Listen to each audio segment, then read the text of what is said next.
दोस्तों नमस्कार, मैं राधेश्याम यादव और आप देख रहे हैं मेरा विद्रोही चैनल। आप सभी का मेरे चैनल पर बहुत बहुत बहुत स्वागत है। आपने जो भी प्रेम और दुलार मुझे दिया है उसके लिए मैं हृदय से आप सबका आभारी हूँ। मुझे उम्मीद ही नहीं बल्कि पूर्ण विश्वास है कि आगे भी आपका स्नेह मुझे मिलता रहेगा।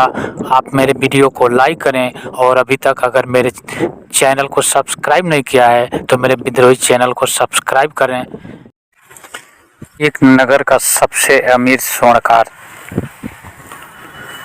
जो बुद्ध का भक्त था और समय समय पर बुद्ध से मिलने जाया करता था, आज उसकी उम्र लगभग 100 वर्ष हो चली थी और वह जीवन के अंतिम सांसें गिन रहा था।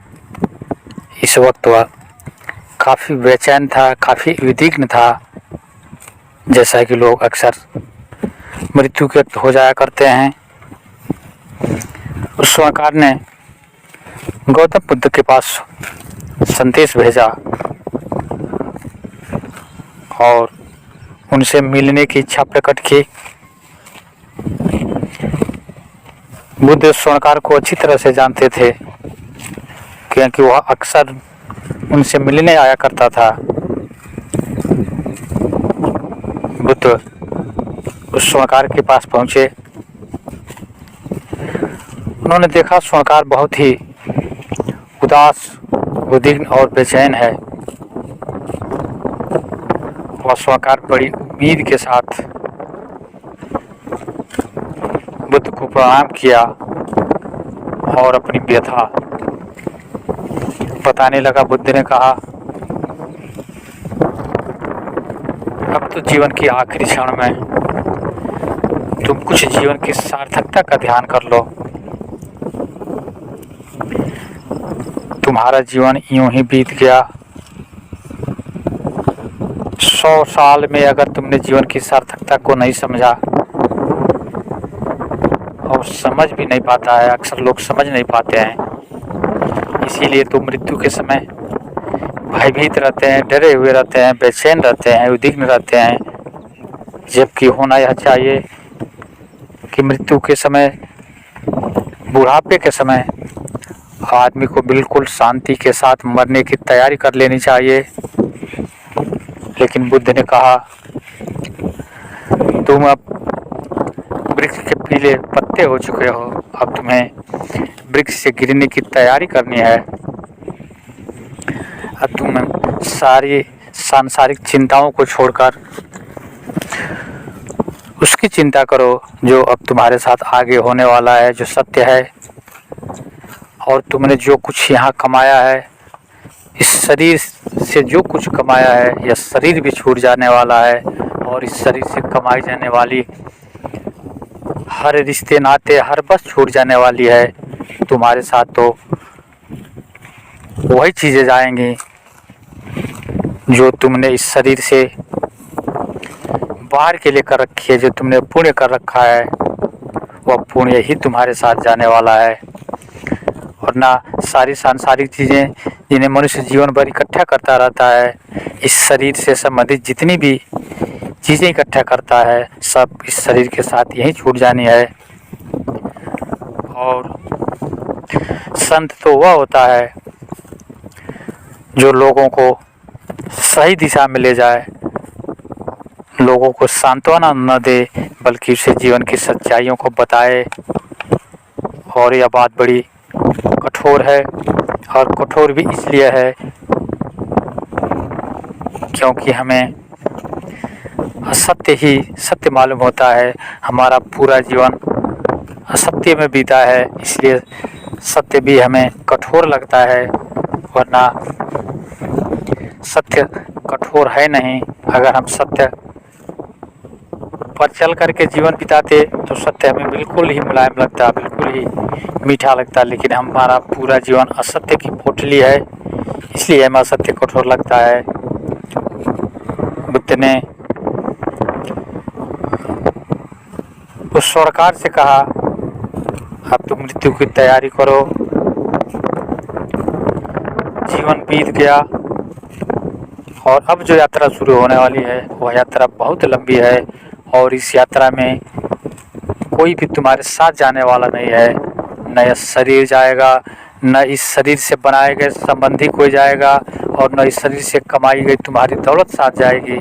साथ अगर जाएगी तो तुम्हारे कर्म, जो तुमने दूसरों के लिए अच्छा किया होगा, जो तुमने गरीबों की मदद की होगी, जो तुमने ध्यान किया होगा, जो तुमने समाधि का अनुभव किया होगा, जो तुमने परमात्मा को जाना होगा, यही चीज़ें तुम्हारे साथ जाएंगी।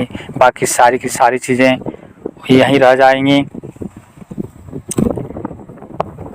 और तुम्हारे पास उस लंबी यात्रा के लिए भोजन का भी प्रबंध नहीं है, क्योंकि पुण्य ही इस यात्रा में भोजन का कार्य करता है।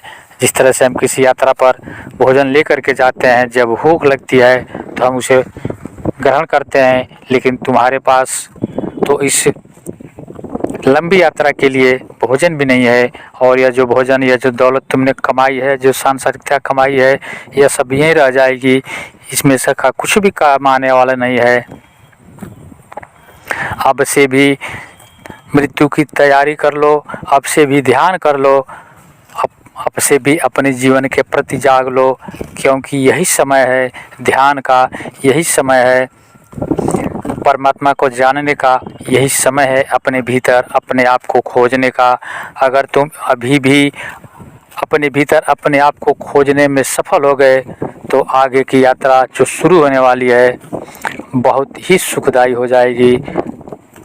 100 वर्ष में अगर तुमने जीवन में कुछ नहीं किया, 100 वर्षों में भी अगर जीवन की सार्थकता को न समझ पाए तो 2-4 साल अगर और जिंदा रह ले तो क्या कुछ कर पाओगे। 100 साल में तुमने सिर्फ खोया ही खोया है, तो इन 2-4 वर्षों में भी तुम खोने का ही काम करोगे।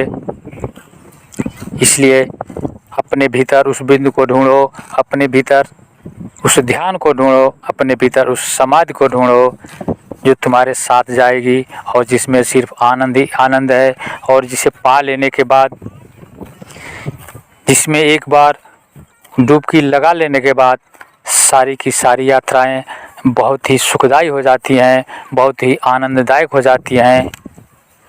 और अभी भी वक्त है, इस वक्त भी तुम अपने आप में डूबो, अपने आप को खोजो, अपने भीतर डुबकी लगाओ, उस परमात्मा के प्रति ध्यान करो।